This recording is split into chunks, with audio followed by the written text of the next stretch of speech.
Mendan motivatsiya nima deb so'rashganda, menga motivatsiya kredit, qarzdorlik, balobatlar, boshqa narsa.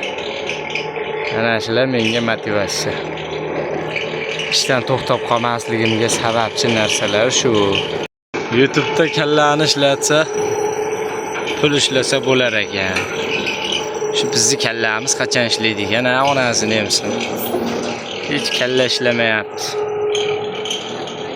Pul ham ishlamayapti, onasini emsin.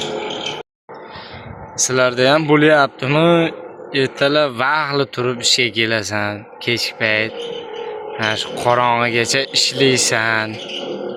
11 mi, 12 mi farqi yo'q. Ammo hamma yo'q yetishmovchilik.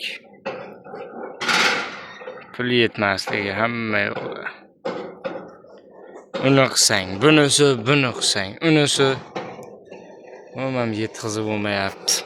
Ammo lekin eng qizig'i har kuni ishdamiz.